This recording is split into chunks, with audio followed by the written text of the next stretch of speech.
Hello everyone, কেমন আছো সবাই? আশা করি সবাই ভালো আছে আর আমিও খুব ভালো আছি। তো আজকের ব্লগটা আমি সকালবেলায় শুরু করলাম, ঘুম থেকে উঠে এখনও ফ্রেশ হইনি। তো কারণ আজকে আমাকে এক জায়গায় যেতে হবে, তাই তাড়াতাড়ি আমি ঘুম থেকে উঠে গেছি। তো আমি আজকেই সেটাই তোমাদের কাছে শেয়ার করব যে আমি আজকে কোথায় যাব।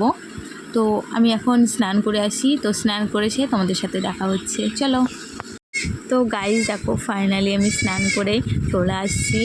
তো এসেই সবেই তোমাদেরকে দেখালাম যে কি করতেছি। তো এখনও বলতে এখন আমি এক জায়গায় বেরোবো, তো সেটাই তোমরা দেখবে। এখন আমি ফোনটা রাখলাম কারণ ক্যামেরা ধরার লোক নেই আমার, আমি একাই একা। তো এখন আমি মাথাটা শ্যাম্পু করেছি, একদম পুরোই ভিজা, তাই আঁচড়ে নিলাম একটু। আঁচড়াতে আঁচড়াতে আমার যে কতগুলা মাথায় চুল উঠে গেল গাইস, কি আর বলবো, দুঃখের কথা। ক্যামেরাম্যানটাও না, ওই বাত নেই, ঠিক আছে, আমি একাই 100। হ্যাঁ, আমার কি থোড়েই কাউকে লাগে। তো গাইস, তো কি হয়েছে, আমি একাই 100 জানো। আমি রেডি হয়ে নিচ্ছি পটাকসে। তো এখন আমি টিপ পরবো, কারণ আমাদের গ্রামের মেয়েদের সবচেয়ে বেশি সৌন্দর্য হচ্ছে টিপে, কাজলে। বাট আমি মেকআপ করতে পারি না গাইস, কারণ এটা হচ্ছে আমার ন্যাচারাল চেহারা, দেখতে পাচ্ছ, ন্যাচারাল, একদম কোনো কিছু না। আমি একদম আটা ময়দা, ওটা তো আমি পছন্দই করি না। এখন আমি পরবো গাইস টিপ। আমাকে কেমন লাগছে তোমরা একটু প্লিজ কমেন্টে বলে দিও, প্লিজ। কারণ আমার টিপ ছাড়া তো আমাকে একদমই জঘন্য, বিচ্ছিরি, একদম লেলা, কি বলবো, সব কিছুই লাগে আমাকে। বাট আমি যেখানটা যাই টিপটা দিয়ে দিই। বাট কী করবো, এখন আমি পরবো।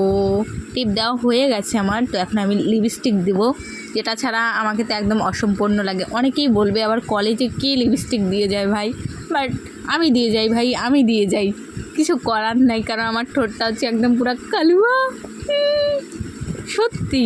তো দেখো আমি লিপস্টিক দিচ্ছি, কেউ আবার কমেন্ট করো না এত সস্তার লিপস্টিক ইউজ করো, বাট টাকা নাই, গরিব আমি। তো গাইজ, আমি এতক্ষণ মজা করছিলাম যে, তো দেখো ফাইনালি আমি পুরো আমার ফুল লুকটা দেখো। মেকআপ ছাড়াও অনেক সুন্দর আমি মনে করি, নিজের কাছে আমি অনেক সুন্দর, কার কাছে কি আমি সেটা জানি না।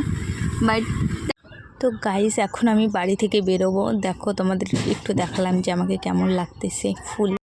তো এখন আমি বাড়ি থেকে বেরিয়ে গেছি, দেখো বাইরের নাজারাটা কি সুন্দর, সেই লাগতেছে একদম। তো আমি এখন টোটো স্ট্যান্ডের দিকে যাব, একা একা ভালো লাগতেছে না, সবাইকে ফোন করলাম বাট কেউ যাচ্ছে না, বাট আমাকেই যেতে হচ্ছে। তো বাইরে পাক্কা 1 ঘন্টা বসে থাকার পর ফাইনালি টোটো ছাড়লো, আমি বাঁচলাম।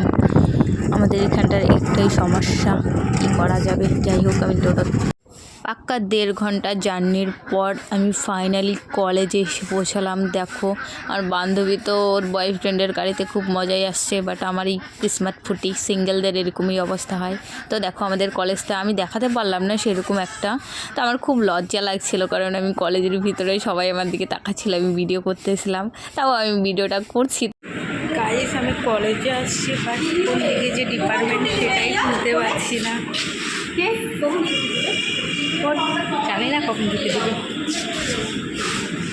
আমাদের কোন ডিপার্টমেন্টে কী দিচ্ছে সেটাই জানি না।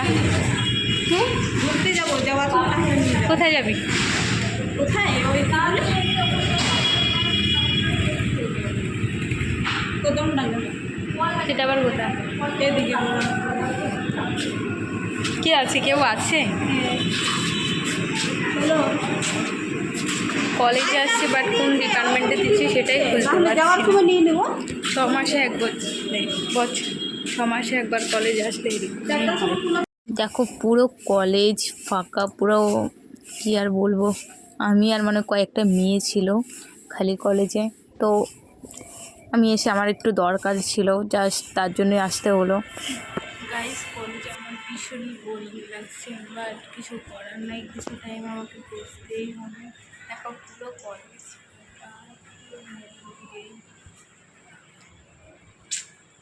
কলেজে সিঙ্গেল লাইফে, সিঙ্গেলদের জন্য না, এতটুকুই জাস্ট বলবো, কেউ নেই, ফাঁকা। আমার বান্ধবীটাও চলে গেছে তার বয়ফ্রেন্ডের সাথে, ফালতু ফালতু আমার বসে আছে। এবার গাইস ফাইনালি আমার কলেজের কাজ কমপ্লিট হয়ে এখন আমি কলেজ থেকে বেরিয়ে বাড়ির জন্য মানে বাড়ি যাওয়ার জন্য বাসে উঠে পড়লাম। তো ব্লগটা এখানেই শেষ করলাম, টাটা।